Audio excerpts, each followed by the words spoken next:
Hello hi, welcome back to my channel Earth mom Dehradun और मैं हूं ज्योति। वेलकम करती हूं आप सभी का अपने चैनल में।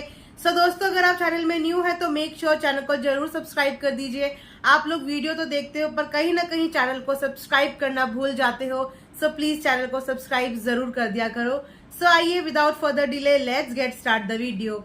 जैसे कि आप सब जानते ही हैं कि अपने लास्ट व्लॉग में डब्बा मैडम ने हम सब से लिविंग रूम और ड्राइंग रूम का एक डिफरेंस पूछा था, जिसमें according to them drawing room means जहाँ पे हम ड्राइंग करते हैं और लिविंग रूम मीन्स जहाँ पे हम रहते हैं। दैट मीन्स कि बेडरूम जैसी कोई जगह इनकी डिक्शनरी में एग्जिस्ट ही नहीं करती, क्योंकि इन्होंने बचपन से यही सीखा है कि ड्राइंग रूम वही होता है जहाँ पे हम लोग ड्राइंग करते हैं। वाओ, इनकी बुद्धि को दाद देनी पड़ी। हालांकि हमें पता है कि ये मैडम डब्बा है। अब डब्बा इन्हें हम ऐसे ही नहीं बुलाते, डब्बा इन्हें इसीलिए बुलाते हैं क्योंकि वाकई में इनके ऊपर वाला जो माला है ना, वो डब्बे की तरह खाली डब्बा ही है। उन्होंने ये बात पब्लिक में पूछी, वो भी टाइटल डालने के बाद। मैडम के पास फोन है लेकिन मैडम के पास गूगल नहीं है। मैडम के पास फोन है लेकिन मैम के पास विकिपीडिया नहीं है। मैम के पास सब कुछ है लेकिन मैडम के पास गूगल में ये टर्म सर्च करने की फुर्सत नहीं है। ऑडियंस से ये चीज पूछी जा रही है कि मुझे कमेंट बॉक्स में जरूर बताना कि लिविंग रूम और ड्राइंग रूम में क्या डिफरेंस होता है। डब्बा madam, please get a Google and please search by yourself. क्यों ऑडियंस को जरा जरा सी बातों के लिए परेशान करते हो? कुछ काम खुद भी कर लिया करो। हालांकि आप आजकल आलसी तो बहुत हो गई हो। ब्लॉगिंग तक आपने अब फनी भैया के हाथ में थमा दी है। इतनी भी कामचोरी ठीक नहीं है। कम से कम अपने काम के लिए तो लॉयल और ऑनेस्ट रहो। उसके बाद बात करते हैं डब्बा का दिलेरी वाला दिल। जैसे कि आप सबको पता ही है कि कितने दिलदार ये पूरी की पूरी फैमिली है। इनकी दिलदारी के तो हमने बहुत किस्से अब तक सुन भी लिए हैं, अब तक देख भी लिए हैं और अब तक हम इन पे बात कर भी चुके हैं। अभी डब्बा मैडम अपना दीवान खाली कर रही थी और उनमें उनको अपना एक वेडिंग का ड्रेस मिलता है और उसे देख के डब्बा मैडम बड़ी खुश होती है कि अरे मैं तो भूल ही गई थी, मैं इस ड्रेस को जरूर पहनूंगी। देन ऑल ऑफ सडन डब्बा मैडम का हो जाता है प्लान चेंज और डब्बा मैडम वो जो ड्रेस है अपना वो गिफ्ट कर देती है उस बच्ची को। डब्बा मैडम को इतनी भी शर्म नहीं आई पहले तो कि ये सब चीजें मैं व्लॉग में दिखा रही हूँ, सारी दुनिया मेरा व्लॉग देख रही है। एक बच्ची को शादी का इतना चटकता भटकता ड्रेस गिफ्ट करने की क्या जरूरत थी? वो बच्ची कहाँ इतना चटकता भटकता कपड़े पहन के घूमेगी? एक बच्चे को अपने बर्थडे के लिए क्या चीज खुशी दे सकती है? क्या इतने पैसे डब्बा के पास नहीं थे कि उस बच्ची के लिए कोई अच्छा सा गिफ्ट ला के उसको दे देती, कोई डॉल लाके दे देती जिससे बच्चा खुश भी होता? उसने अपनी यूज करी हुई चीज जो वो पहन चुकी थी, जो उसने पहनी हुई थी, वो उठा के गिफ्ट कर दी एक बच्ची को जिसके पास पैसों की कोई कमी नहीं है। ये दूसरे के बच्चों को अपने कंटेंट के लिए इस्तेमाल करते हैं। उस एक व्लॉग से ये लोग लाखों लाखों रुपए कमा लेते हैं, लेकिन कुछ हजार कुछ 100 रुपए का भी ये बच्चों को गिफ्ट नहीं दे सकते एक फ्रेश। वो भी ये लोग कोशिश करते हैं कि या तो कोलैबोरेशन का कोई पड़ा हुआ पुरानी कोई चीज हो जो हमें खर्च ना करनी पड़े, हम वो गिफ्ट कर दें, या अपनी कोई हमारे पास ऐसी चीज हो जो हम ना यूज कर रहे हो वो किसी को गिफ्ट कर दें। तो ये तो इन लोगों के बड़े दिल के अंदर जो छोटी छोटी हरकतें हैं ना, वो करने से ये लोग बाज नहीं आते। वैसे तो मैडम को मुंबई से मऊधा आए हुए इतने दिन हो गए, लेकिन आने से पहले ही मैडम मुंबई का राग पहले ही गाना शुरू कर देती है। मौदा पहुंची बाद में, लेकिन उसके अगले दिन से ही डब्बा ने ये राग अलापना शुरू कर दिया था, मुंबई जाना है मुंबई जाना है। तो मुझे सिर्फ एक बात समझ में नहीं आती कि जब इनका ठिया ठिकाना मऊधा में है ही नहीं तो इन्होंने मऊधा में इतने ज्यादा ड्रामे क्यों क्रिएट किए गए? इन्होंने किचन सेपरेट कर लिया। मैंने अपने लास्ट वीडियो में भी ये बात बोली थी कि 4 दिन से ज्यादा इन्होंने रुकना नहीं है, लेकिन वो 4 दिन में ये 4 सीढ़ियां ऊपर नीचे नहीं चढ़ सकती थी। इन्होंने एक सेपरेट किचन अपने लिए बना लिया। पता नहीं ये प्रूफ क्या करना चाहते हैं। घर में 4 जन इनको मिला के, उसके बावजूद घर के अंदर 2-2 किचन। नीचे का किचन इनके लिए सफिशिएंट नहीं हो रहा था, इनसे 4 सीढ़ियां नीचे नहीं चढ़ी जा रही थी, वो भी सिर्फ 4 दिन के लिए। तो जब इन मैडम को मौधा में रहना ही नहीं है तो ये मौधा में बैठ के इतना अननेसेसरली खर्चा क्यों करती हैं? इतना फिजूल खर्ची की जरूरत कहाँ पे है? एक कप चाय बनाने के लिए इन्होंने पूरा का पूरा किचन शिफ्ट कर दिया, लेकिन उस किचन की हालत देख के तो लग रहा नहीं था कि वो सिर्फ एक चाय बनाने के लिए सेटल किया गया है। अगर एक चाय की बात है तो एक फ्राई पैन, 4 कप, एक गैस चूल्हे में पूरा किचन का चाय का सेटअप रेडी हो सकता है। लेकिन इनके किचन में बड़े से बड़ा बर्तन भी था, छोटे से छोटा बर्तन भी था। इनफैक्ट पूरा का पूरा 2 दिन का खाना भी उसी किचन में बन रहा था। तो अब आप मुझे बताओ ना कि उस किचन की जरूरत क्या थी?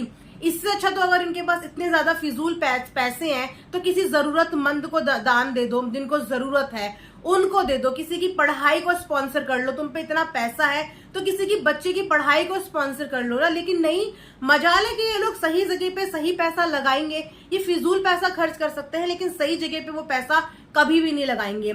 इनफैक्ट इनको बहुत लोगों ने इस बात का आइडिया दिया कि तुम अपनी जो बच्ची है, जिस बच्ची को लेके आजकल ये पूरा व्लॉग बनाती है, कि उनकी एजुकेशन को स्पॉन्सर कर सकते हो, उसको पढ़ा सकते हो। देखा वो बच्ची छोटी छोटी चीजों के लिए कितनी ज्यादा एक्साइटेड रहती है, कितनी ज्यादा खुश रहती है, उसको एक छोटी छोटी चीजों का मोल पता है, उसकी वैल्यू पता है। तो एक ऐसे बच्चे के ऊपर वो पैसे स्पॉन्सर करो, एक ऐसे बच्चे की लाइफ में वो पैसे लगाओ कि तुम्हारे लिए भी कुछ अच्छा हो और तुमसे 4 लोगों को कुछ देखने को और सीखने को भी मिले। लेकिन इनके पूरे व्लॉग में मुझे एक चीज जो सबसे ज्यादा ऑकवर्ड और सबसे ज्यादा बुरी लगती है वो ये लगता है कि इनकी फूफी हर बार जब भी ये मुंबई से मौधा या मौधा से मुंबई जाती हैं, भर भर के घर के एक एक मेंबर के लिए गिफ्ट भिजवाती हैं।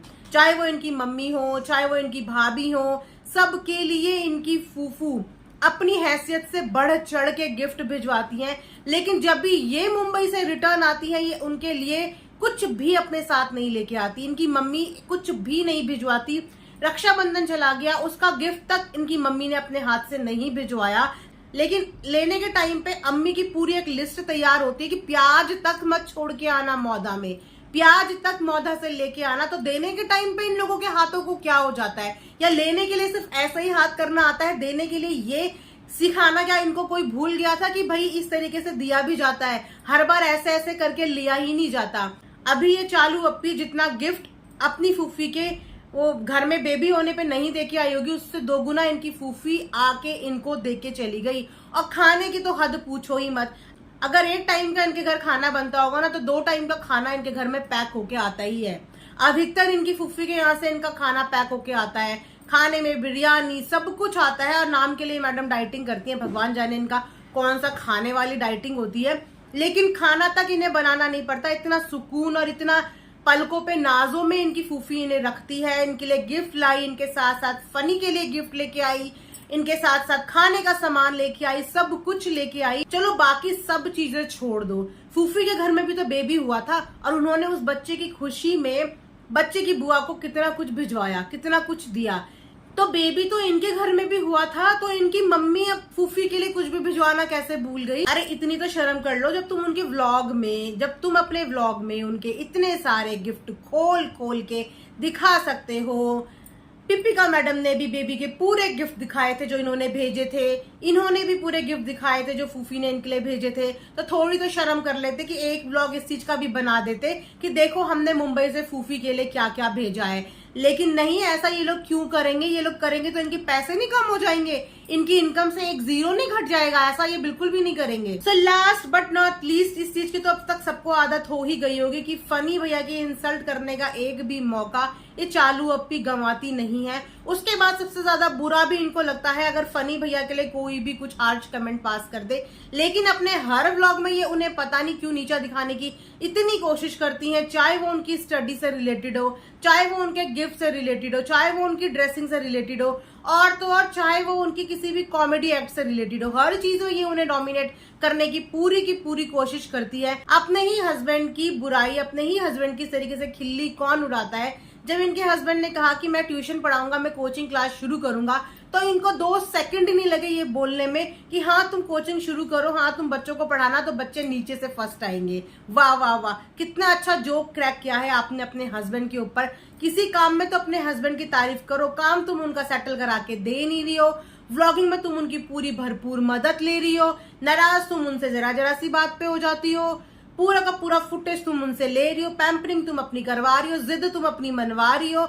ऐसी क्या चीज है जो तुम नहीं करवा रही हो? उसके बावजूद अपने पति की बेइज्जती कराने का तुम एक भी मौका नहीं छोड़ती। लेकिन ये मैडम अपने पति की बार बार जो इंसल्ट करती है ना, वो देखने में बिल्कुल भी अच्छा नहीं लगता।